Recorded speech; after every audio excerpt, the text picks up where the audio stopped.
Assalamu alaikum wa rahmatullahi wa barakatuh, everyone. Welcome back to our Arabic learning journey. Today we'll explore a very important fundamental topic in Arabic, that is pronouns. This is going to be very fun and simple. This is episode 2 of the Beginner Arabic series. Before we jump deeper into this topic in Arabic, let's understand what a pronoun is in English. Well, a pronoun is a word we use instead of a noun. Like instead of saying Fatima is kind, we can say she is kind. She over here is the pronoun.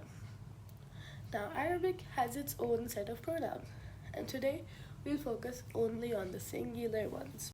Now please don't forget to like, share, subscribe and comment on my channel, light upon light. Now, in Arabic, singular pronouns are divided into first person, second person, third person, in their female forms and male forms. First of all, let's read them. Ana, Anta, Anti, Huwa, Hiya. Now let's explain each of them by themselves. First of all, first person singular pronouns.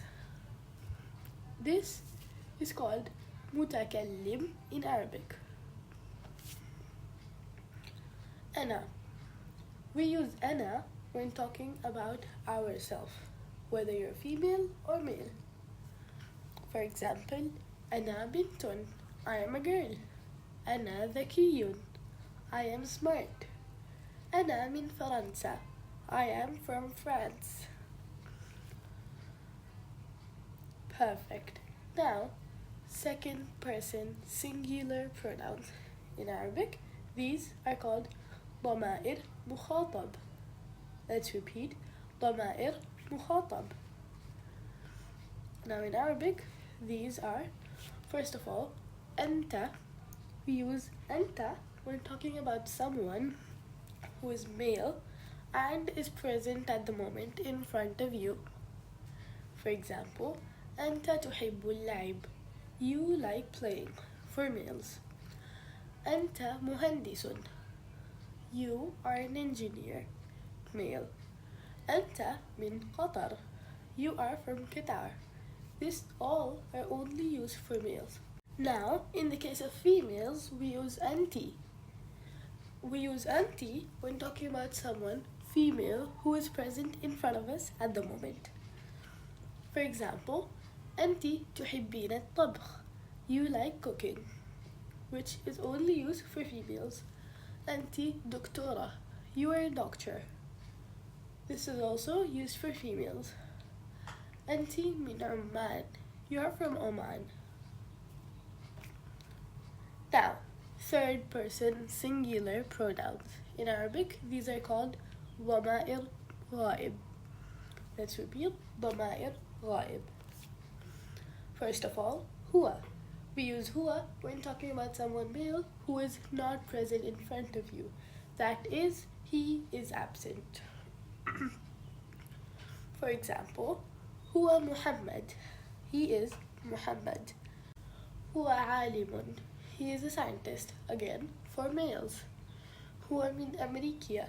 He is from America. Now in the case of females, we use hiya. Hiya is used when talking about someone, female, who is absent. Again, they're not present in front of you. For example, هي طالبة مجتهدة. She is a hard-working student. هي معلمة. She is a teacher. هي من بحرين. She is from Bahrain. This is all for females. Quiz time! So let's play a short quiz. I'll show you a sentence and you have to fill in the blanks with the hint I give you. So let's start with question number 1. تقرأ الكتاب. Someone female who is absent. So in the blank there is a word which refers to someone female who is absent. Good job. It is هي. So we remember that here is used for someone female who is absent. Question number 2. تلعب كرة القدم. someone male who is present. Remember, this is present, not absent. What is it? Let's think. Ana? No, it's not Ana. Anta. Perfect.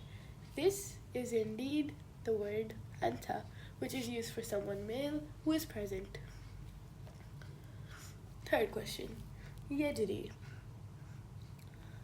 This is a word which refers to someone male who is absent. Great. It is huwa. Huwa is a word which refers to someone male who is absent. Min Iraq. Someone female who is present. Now let's think.